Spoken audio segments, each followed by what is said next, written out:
In the meantime, talking about strong opposition again, Peter Obi paid a condolence visit to the family of Nabiha Al-Qadria, who was brutally murdered by her abductors in Abuja on Tuesday. Speaking to reporters, Obi said it is heartbreaking to witness the pain and suffering of different families due to the spate of banditry in Nigeria. It's for all of us to sacrifice everything possible to see that this criminality is contained. It's not beginning to affect everybody. Can you imagine what it is for a father to lose her young daughter?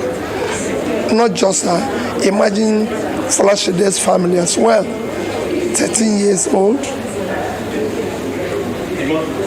So just imagine the trauma. Imagine what they're going through. So for me, we should do everything possible to ensure that this is contained and stopped. The security agents must work hard to stop this. That's where I am.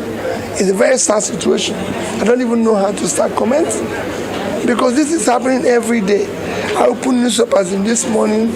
Is that our traditional rulers are kidnapped and killed in Nikiti. This one is happening in Anambra. This one is happening all over the place. We can't continue this way. After visiting the Al-Qadria family, Peter Obi went to Plateau State, where he described the recent attacks as a trying moment for the people and the country. Obi, during the visit to support the party's candidates before the February 3rd by-election, said Nigeria is facing the most challenging situation due to the alarming insecurity across the country. I'm here for two purposes. Number one is to be in Plateau again to condole and commiserate with the people of Plateau on what happened in Mangu, and to assure them that we are with them, they are not alone. This rascality and killings must stop. We cannot live in a society where we have no more value for human life, where people are killed every day, like I've observed this thing. And use this occasion to say that we should vote out all those who do not care for them. Peter Obi again spoke very well. Let me reiterate. 2,423 people killed, 1,872 abducted in 8 months. The security agencies, something has to give. Rufai. Those people have families. Yes. They had dreams. They had aspirations. They wanted to live a good life. They had something called the Nigerian dream. But today they can't live it because the same Nigerian dream they had, Nigeria happened to them. Yes. Bad leadership happened to them. Lack of accountability happened to them. And for those that are criticizing Peter Obi for these visits, check your conscience and check your life. When the president is found wanting somewhere on a private visit in Paris, and the man that ran in the same election, that didn't win, that went through the court process, that also lost in the court process, take it upon himself to fill in the gap where there's a vacuum in nature. Absolutely.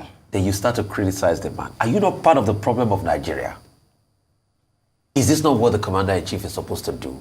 A commander-in-chief is supposed to be the mourner-in-chief. And it didn't take the man about a day or two to go make all this visit. It is empathy. Yes. But apart from showing empathy, we want total solution to the problem. Enough of the condolence visits. We want to have a place. Yeah, we know accidents will still happen, but we want to marginally reduce it. And once we marginally reduce it, the nation becomes a lot better. But for you to have over 2,000 Nigerians, yes, not chickens, not guinea fowl, not cows,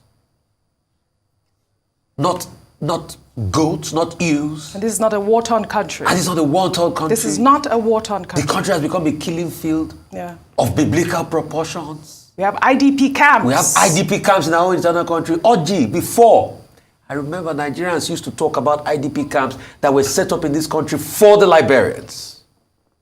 But today, Nigerians are living in IDP camps in their own country. Absolutely.